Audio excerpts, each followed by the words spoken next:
Welcome to 70 Years, 70 Muppets, a Muppet fan podcast presented by toughpigs.com. This is the podcast where we celebrate the Muppets' 70th anniversary with 70 straight weeks of spotlights on our favorite Muppet characters, from the most popular to the most obscure. I'm this week's host, Ryan Roe, and the Muppet of the Week is Dr. Julius Strangepork, originally performed by Jerry Nelson and making his debut in 1977 on The Muppet Show. My guest this week is one of the most important administrators of Muppet Wiki, as well as lots of other stuff in the Muppet fandom, Scott Hanson. Scott, thanks for joining me. Hey, Ryan, thanks for having me. Yeah, so we're here to talk about Dr. Strangepork, the science guy from the Swine Trek in Pigs in Space. Dr. Strangepork, everybody's favorite pig scientist. That's probably true. I can't think of any other pig scientists off the top of my head. I don't know. I never watched Peppa Pig.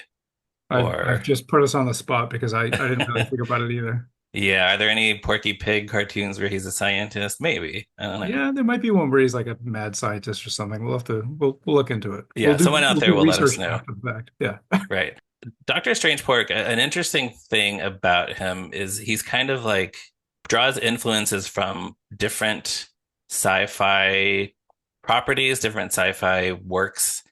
His name is obviously inspired by Dr. Strangelove, the title character of the 1964 movie, in which that character was played by Peter Sellers, with a similar accent to Dr. Strangepork's. So I assume that's where Jerry Nelson got the accent from. Kind of similar, yeah. Yeah. They don't really hold up if you compare them, but I suppose if Jerry Nelson were asked about this, which I don't think he was. As a matter of fact, I went through his interviews and I only found one where he mentioned Dr. Strangepork. But anyway, I think if he were asked about this, he would say, "Well, it's kind of my take on Dr. Strangelove, maybe, because it's not like an exact replica." And 1977 being a time when he couldn't just like queue up Dr. Strangelove on the streaming service or put in a DVD to hear how the voice sounded. That's a good point. It may just be his recollection of what it sounded like to him in theaters 13 years before or whatever it was. Right, yeah. I'm curious, what else did he have anything interesting to say or that you hadn't heard before in the interview that you found? I didn't do an extensive search, but basically I just looked at the external links at the bottom of Jerry Nelson's wiki article. There's the interview that Ken Plume did with him back in 2000. There's the one that Joe Hennis did for Tough Pigs in 2009, and there's the one on the Muppet Mindset in 2011. The only one that mentions Dr. Strangepork was the one that Joe did. Oh, cool. Good job, Joe. Yeah.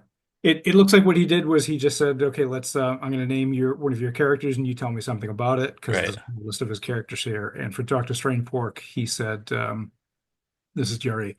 He was so much fun. He was such a character. I loved doing that silly accent. It was fun because he could be in cahoots with anybody or against anybody. He could be working with Piggy against Link or with Link against Piggy. It didn't matter. It was all interesting and science to him. So that's good. Yeah. I like that. So yeah, and that's an important element of Pigs in Space. It's really, there are exceptions, but mostly you're really just seeing these three characters on the bridge of the Swine Trek. When you asked me to talk about Dr. Strangepork, I kind of had to think. I was like, well, I don't think I've ever really given Dr. Strangepork any thought before. Right. I don't think he's anybody's favorite character, and apologies to those who are out there listening. And we'll find out. Character, that's great. But yeah, the more I looked into him, I wasn't able to go through and watch every Pigs in Space. It turns out if you're just watching Pigs in Space after Pigs in Space after Pigs in Space, it gets very monotonous. Yes. Although you do get to hear all those great long words that they use to describe all the characters. Yes. Like the sesquipedalian Dr. Julius Strangepork. Yeah, those are fun. For Strangepork himself, he just kind of seems, I guess he's kind of a straight man in those situations, because Link is just the big dummy and Miss Piggy's Miss Piggy, and he's really just there to provide exposition. He's not really that funny. I mean, unless he's not that funny on his own. No, you're right. Yeah. He's really just there. I guess he's kind of like the Mr. Spock. He's there to provide additional information and the context and Right. um, Right, that's true. He's as the science expert, he's the one who's kind of watching the monitor if they're approaching a strange planet or if there's a strange alien showing up, he's going to explain who that is. yeah. Yeah, I mean, maybe one of the more interesting things what he did was he had a couple of inventions. He had a dissolvatron in one episode, which was kind of Yeah, his action figure from Palisades comes with a little dissolvatron that's fun. right. But yeah, I couldn't really think of anything super notable that he does in Pigs in Space. I think some of his more interesting roles, even though they are pretty small, happen outside of that. Oh, well, okay, that's interesting because I actually have in my notes that he doesn't really do much outside of Pigs in Space. There are a few times that he pops up. I mean, unlike Piggy, obviously, who's all over the Muppet Show, and even Link, who appears backstage and who plays himself in other sketches, Strangeport doesn't like. I don't know that he ever really does anything of note backstage. There He's are a few. yeah, So to backtrack a little bit, well, actually, let's backtrack even further. Before the Muppet Show started, the first time the Doctor Strangepork puppet appears is in the Muppet Show Sex and Violence, but it's right, not as Doctor Strangepork, it's as Dr. Naga. right. It's in Um, the Return to Beneath the Planet of the Pigs sketch. right. Yeah. Which is funny that this puppet, I guess, was destined to be in a sci-fi sketch because they redressed the puppet, but and when they use it again, it's still for a sci-fi spoof. Yeah, yeah. So the puppet stayed around was featured in the first season of the Muppet Show, but he's really just kind of one of the, handful of anything pigs that A they've pig, yeah, doing whatever. And they didn't give him a personality until the second season. He appears in Pigs in Space. The first one he's in is the Milton Berle episode. But he's pretty much using, I mean, aside from the mad scientist aspect of Dr. Naga, he's very similar to what Dr. Naga was. So he kind of comes back to that. And I guess they were thinking, I don't know, somehow they must have made the connection with, okay, we got a mad scientist pig. There's Dr. Strangelove. Let's call him Dr. Strangepork because it's a funny pig joke or whatever. So yeah, so now that he's established in the second season of the Muppet Show and he's mostly appearing in Pigs in Space, you're right. He doesn't have a whole lot of non-Pigs in Space appearances, right, but there are a few. There's one, he's in the Wonder Pig sketch. right. Uh, He's a doctor. he was what is he he's the doctor or the brother? No, Link is the family. I should have watched it. I Yeah, didn't actually watch it, but yeah, I think you're right. Maybe he's the doctor. So he's got a small role in that, and his biggest role is probably as Franz. Is it Franz in the Liza Minnelli episode? Oh, yes, yeah, in the murder mystery. Yeah. He's the director in that. Yes. Is Yeah. that right? Yeah, okay. So that's probably the most notable exception to him not really appearing outside of Not, the sketch. yeah. Not Franz. Fritz. He played Fritz. Fritz, yes. Of course, Fritz being a funny name. Yeah. And he's got a few other appearances. He appears as Nellie's servant in the Bird on Nellie's Hat. Mhm. He's got a solo as a Viking in Pigoletto in the Beverly Sills episode. Oh, okay.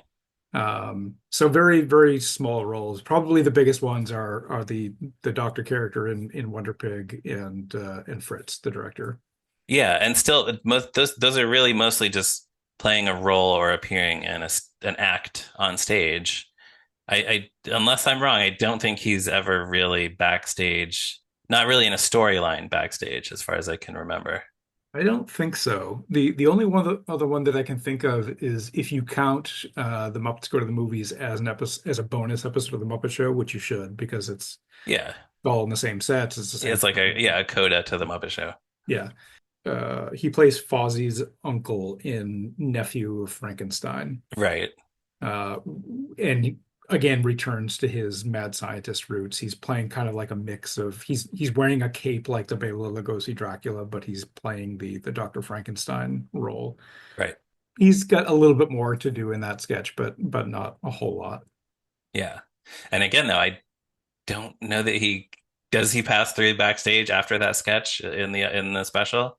I, Um, or if he does, he might have one line. So yeah, yeah, I guess I'm just not sure why they never came up with anything for him to do backstage, unless the best theory I could come up with is the fact that he's a scientist. Maybe they thought there would be a little too much overlap with Bunsen Honeydew being kind of the in-house scientist and the possibly. guy who's inventing things, where you don't really need another guy in the theater who's a scientist who's inventing things. Yeah, yeah, that's possible. Although Link has a few scenes backstage, which Right. you would think that would be tougher because they're often with Kermit. Like I just watched Oh the yeah. Peter Sellers episode, and Link comes off stage and he's got this whole scene with Kermit. I'm like, well, that could have been well, it could have been Strange Pork for two reasons. One, because it would have been more fitting to put Dr. Strangepork with the actor who played Dr. Strangelove, or maybe they thought that was on the Yes. nose. But also, it would have been easier to have another character that wasn't one of Jim's characters, so they didn't have to dub it later. That's a But really good point. That would have been easier. yeah, Yeah. I guess it's worth mentioning that in that Peter Sellers episode, Link does do a sketch with Peter Sellers doing basically his Doctor Strangelove voice, which is a sketch that greatly traumatized me as a kid. it's a Uh, pretty messed up sketch. Yeah, yeah, where Peter Sellers is giving Link a massage and just like mangling his limbs. it's pretty funny, especially after I had never seen Doctor Strangelove Uh-huh. until recently, and I watched it after you asked me to be on and talk about Strangeport because, Oh, nice. well, I should know something about his, not his origins, but the inspiration for his name at least, and maybe that'll inspire me to go elsewhere. It's a good movie. It's worth checking out.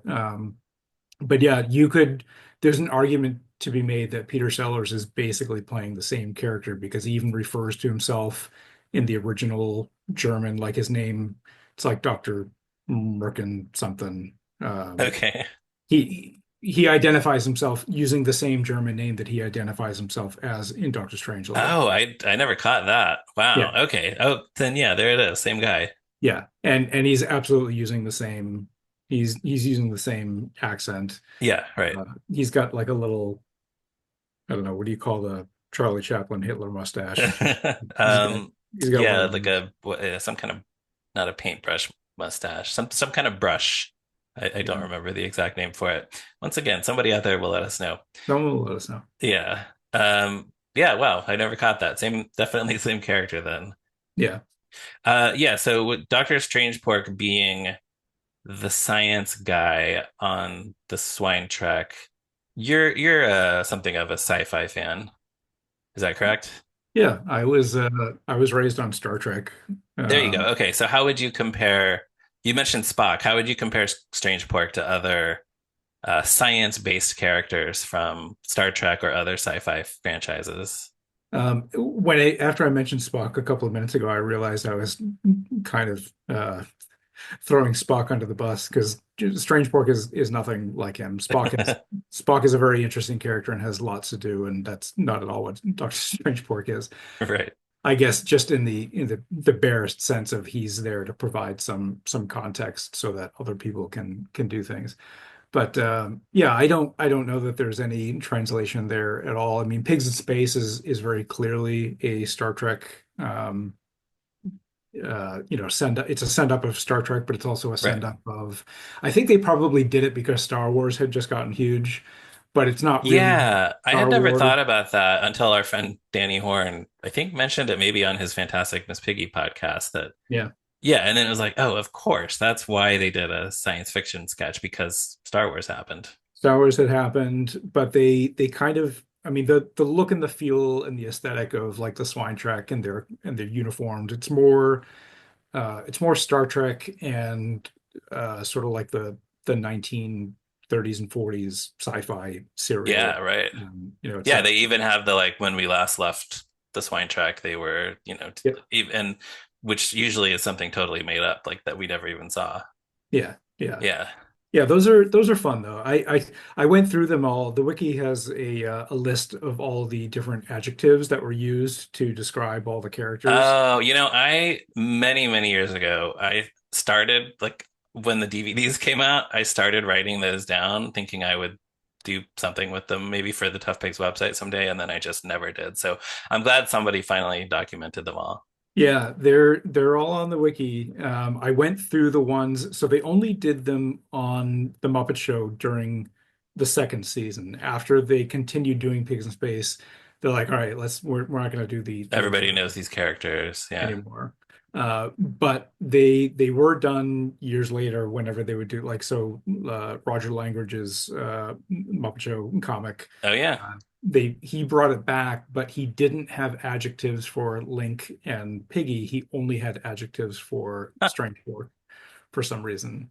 But it's kind of funny how, I mean, I suppose you could learn something about since we know very little about Strangepork and his personality and Yeah. what's he like when he's backstage, or, if we ever got to see him on like the Muppets 2015, what would his home life be? I suppose you Yeah, could we have no idea. Yeah, his personality could be totally different. you could pick up some clues from how he's described in those intros. Okay. So he's described as inexplicable, ubiquitous, inexplicable again. He's Uh, apparently very hard to. he He's a cannot be very explained. he can't Cannot be be explained. explicit. He's mythical. He's sanctimonious. He's tridecaphobic. He's describable, which I'm not sure if that's That I think might be my favorite one.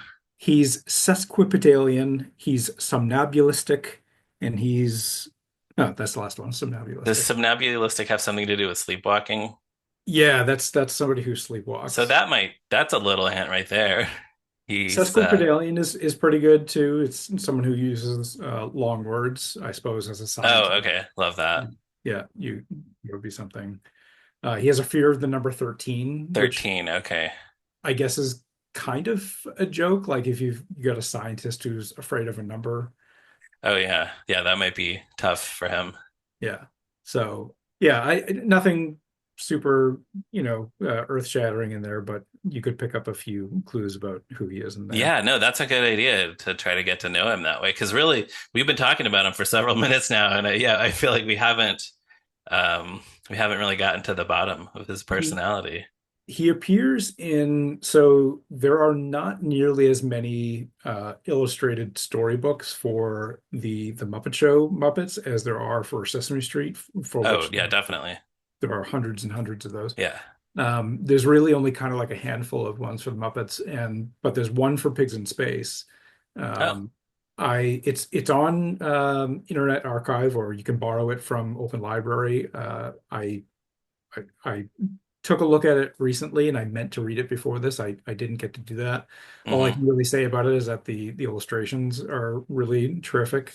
But it's possible that there could be some character traits in there because you've got like a book that's just focused on these characters. You can Right. If they're able to expand past like a 2 minute sketch that all takes place on the bridge of the ship. yeah.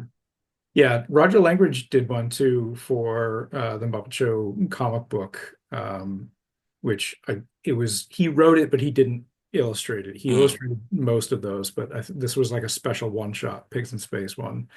I didn't reread that either, but I suppose if you're looking for clues about what Dr. Strangepork is like, Yeah, if you really want to get to know Doctor Strangepork, yeah. that's a good idea. I don't know if can that be read online legally still somewhere or I don't know if they were ever made available digitally to oh, purchase.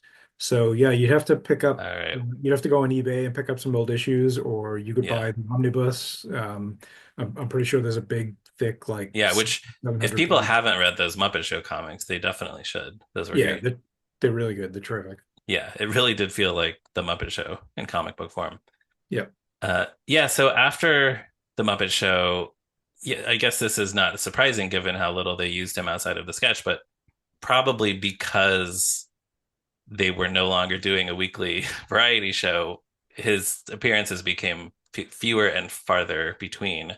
Yeah. He's shown up every once in a while. He's in Muppet Christmas Carol at Nephew Fred's party. He has a couple lines there, which is Mhm. fun. Also fun to see him dressed up in Victorian Yeah, Victorian England era yeah, costume. he looks like he belongs in the era there. Yeah, he does. And somehow the accent fits in there. Like, I don't know. I guess he just came over from Germany to Yeah, England. that works. And then on Muppets Tonight, he shows up in one installment of the recurring sketch Bay of Pigs Watch. I don't know if you watched Muppets Tonight when it originally aired. I don't remember. I think I probably caught it. I was a senior in high school, I think, when that was Okay, on, and I wasn't really thinking about the Muppets sure. then. I Um, was very nerdy, so I was thinking about a lot about the Muppets then.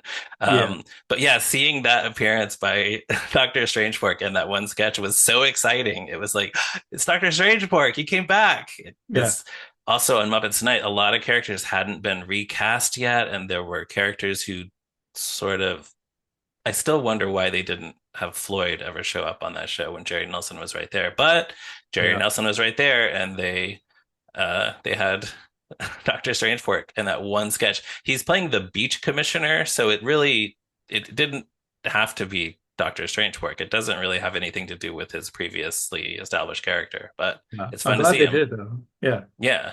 And I kind of wish they'd done more with him. We should note also that he going back a little bit, he is one of only three Muppets who, well, how do I want to phrase this? He's one of only three Muppets who appear in any media that was meant to specifically be played in space. I do have that in my notes. His voice has been heard in space, which Yeah. not a lot of fictional characters can say. Yeah, and reason why I wanted to word it that way is because I'm sure tons of like astronauts bring up DVDs and Blu-rays and Oh, magic and right. thumb drives and movies, so they could, maybe the Muppet movie's been played in the International Space Oh, I Station. hope so. I don't know, but yeah, very specifically, in was it 1980? 81. In 1981 for it was the second flight of NASA's space shuttle. We only had one at the time, the Space Shuttle Columbia. Jerry Joel wrote two scripts for Pigs in Space that were to be played as part of the morning wake up audio routine for the crew of the Columbia, which was just two people then. Oh, wow. Uh, I didn't know it was only two people. yeah, Huh. yeah, it was the second flight. So yeah, there was, I forget what the dates are, but there's one morning it's they do one sketch routine, and the next morning they follow up from that. So that was kind of fun. That's one distinction that Dr. Strangepork has that most of the Muppets don't. That is true. Yeah. Yeah, that was only those three characters. So, Yeah, that's very cool. yeah. And yeah, what a special thing for those astronauts being the only people who got to hear those, at least, they might be out there now somewhere. You might be able to find them, but at least Yeah, at the time. if you go to the Pigs in Space Shuttle Columbia article on the wiki, the whole audio is there. You can listen to Oh, it. okay. I knew there were excerpts of the scripts, but okay, I'm gonna have to go check out those clips then. Yeah.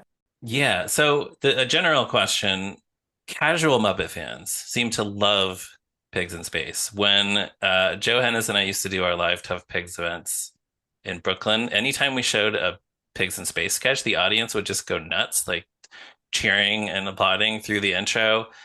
They weren't doing that if we showed a Vets Hospital sketch or, Were they Bear doing on that Patrol. because it has a really strong opening with a really terrific narration by Jerry Nelson? Yeah, I do you think wonder. that's why it resonates so much with people? Because of that pigs in space. It's fun to like to recite that along with it. I think that, yeah, I don't want to be cynical and take anything away from any love that somebody might have for Pigs in Space, but my feeling is that Jerry Nelson saying "pigs in space" is so iconic, and just the visual of, like, this pig spaceship, Yes. against a star field, I think is really fun. I think people get really excited about that. Yeah, I think that might be it. It's just, yeah, it's a strong visual and yeah, I don't know if that's a reference to anything, just the way he draws out the words pigs in space, but it's just so fun to hear and it's so memorable. I Yeah, think once people hear that as kids, they kind of that you just kind of hold on to that as being, oh, like this is a fun thing that's happening now, and then Yeah. Yeah, you just carry that And memory with you. and they brought it back. We got a handful of, or we got two Pigs in Space sketches. I don't know, when was that? 5, 6 years ago now. We got I some, bet it was longer because yeah, these things are always longer ago than we think they were. But yes, those were fun on YouTube. they were fun. Unfortunately, I think they filmed like 5 or 6 of them, but we only got two. And I think the reason why we didn't get to see some of them was Kirk Thatcher has talked about this in interviews, but they did at least two of them that were they were spoofing Star Wars, and they must have been lampooning it pretty hard because Lucasfilm shot them down and said you can't release those. Star Wars is not funny. You gotta put those in the vault. Those weaklings. Yeah, that's and the two that were released were pretty funny. They're pretty good. Yeah. And they're still online. Just you can still go to them. One of them was a spoof of Alien, Yep. and what was the other one? And the other one was Gravity, which had just come out or was Okay. Right, still right. in the public consciousness. Yeah, and I guess Matt Vogel had taken over Dr. Strangepork by that time. I think so, yeah. And he also did it. They did some Pigs in Space sketches at the live Muppet shows at the Hollywood Bowl and the O2. Oh, that's right. Yeah, so So, he's Dr. Strangepork might have. I should have rewatched those. He must have some interactions with Doctor Who, right? oh yeah, right. Because they had David Tennant one night and they had Peter Davison both playing the Doctor. Yeah, at the O2. Yeah, yeah. I, I So, I don't remember what the scenario is, but Strangepork must have something to do in those. oh, I'm sure. Yeah. So there's another Yeah. another important moment in the legacy of Doctor Strangepork. And if there are Strangepork fans out there and they don't have access to Muppet Magazine, that's a good source for some Doctor Strangepork content. He actually Uh, shows up more than you might think. hmm. There are he interviews some celebrities. He interviewed apparently the founder of Atari, Nolan Bushnell. Oh, that was one of maybe three issues of Muppet Magazine I had as a kid. I did read that interview. Yeah. Oh, did you? Yeah. One of them was written by Fred Newman. I can't remember, Okay. but he also interviews Leonard Nimoy, Oh, which is exciting because again, if he's like at the basis, if he's supposed to be like the Spock of the Swan Trek, that's right. fun to team them up. He also interviews Isaac Asimov, which I Huh. think is just wild that they got Isaac Asimov on To to for Muppet to be Magazine. interviewed by a Muppet, no less. Yeah, and to show up at the studio and to be photographed with like, poser Muppets. Right. And to be interviewed by, I mean, I guess Isaac Asimov, I don't, everybody watched The Muppet Show, so he probably had seen Pigs in Space, but Sure. Yeah. still, it's just fun to think about whoever actually wrote that article being like, so then Dr. Strangepork will ask you this, and then he'll Yeah. ask you this. Yeah. I do wonder how actually I know some of the writers of those now.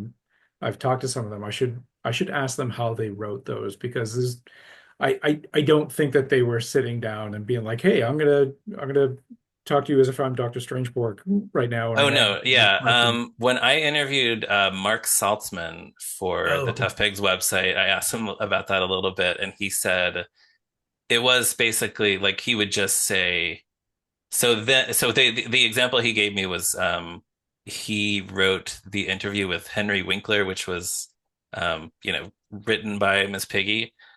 So he said his example was he would basically say like, well, I'm sure Miss Piggy is going to want to know what you wear to bed. So then Henry Winkler would just kind of play along as if he was speaking to Piggy, and they would, that's kind of funny. just go like that. Yeah. But yeah, and then he interviewed Will Wheaton, who was there. Star Trek: The Next Generation had started Oh, it must while have just started. Yeah. yeah, while Muppet Magazine was in Muppet Magazine started in '83, and Star Trek: The Next Generation started in '87, and I don't think Muppet Magazine ended until '88, so it was toward the end of the run where they got Right. Wheaton on there. And then there's a few other small things that he does, like he writes a review of Max Headroom, which was popular Huh. at the time. He writes like an arts and crafts article about how to make spaceships.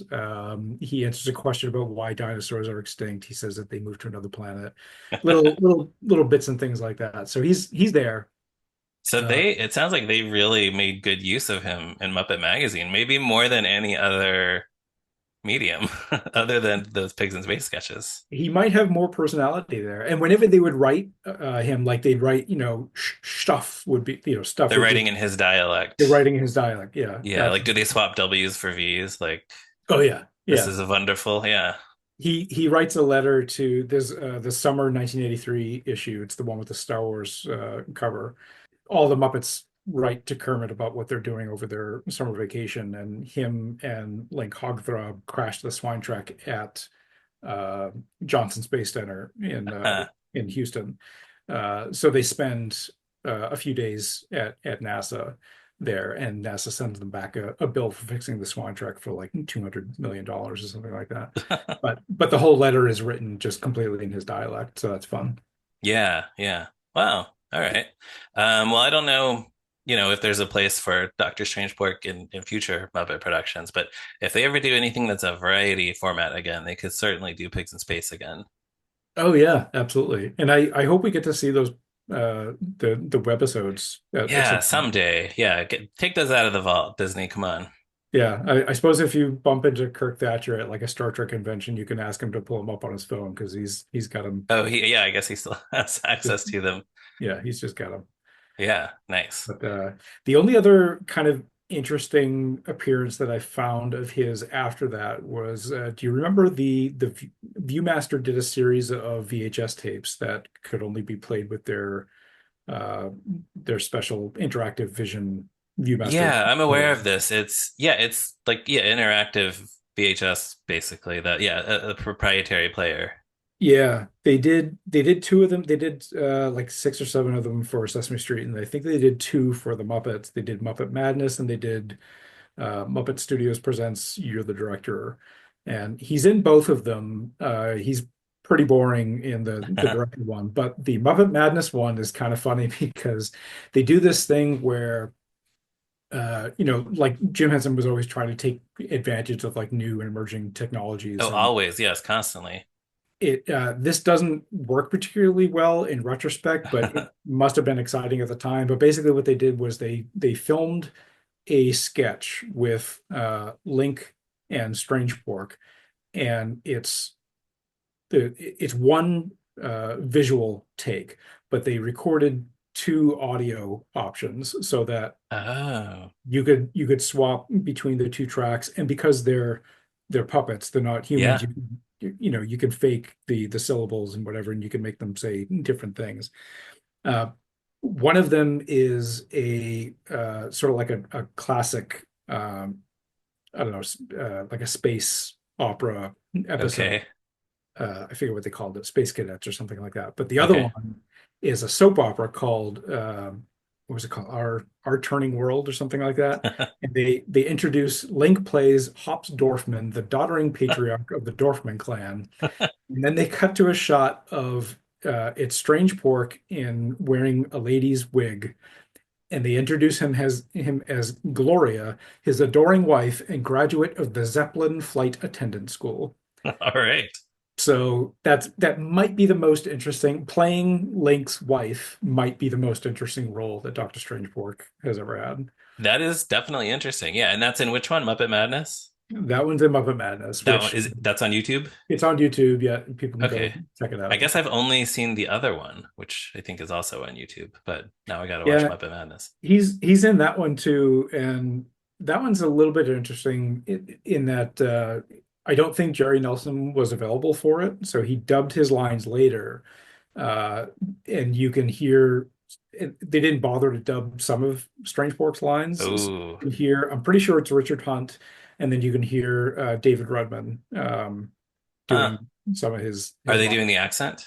Uh, yeah, I think so. I would hope so. Yeah. I mean, they're very brief lines. I can't remember what they were, but Yeah. that's kind of interesting All if right. you Well, that's a lot want. of good Strangeport stuff for people to go seek out and read and listen to and watch. So, yeah, who knew there was such a wealth of Strangeport material? It's not all But good, but there's some out there. yeah, yeah. Thanks for teaching us about all this. All right. The describable Scott Hanson. Anything else on Strangepork before we go?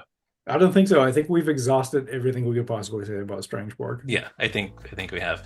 Okay, thanks for being here. Thanks for having me. 70 Years, 70 Muppets is a Muppet Fan podcast presented by toughpigs.com, hosted by a whole myriad of people and edited by them as well. Produced by Jared Fairclough. The Muppets 70 logo used with permission by the Muppet Studio with thanks to Danny Iglesias, Frank Reich Snyder and Lee Slaughter. Don't forget to follow toughpigs.com on all social media platforms. You can support us by heading to patreon.com/toughpigs or buying a t-shirt at tpublic.com/toughpigs.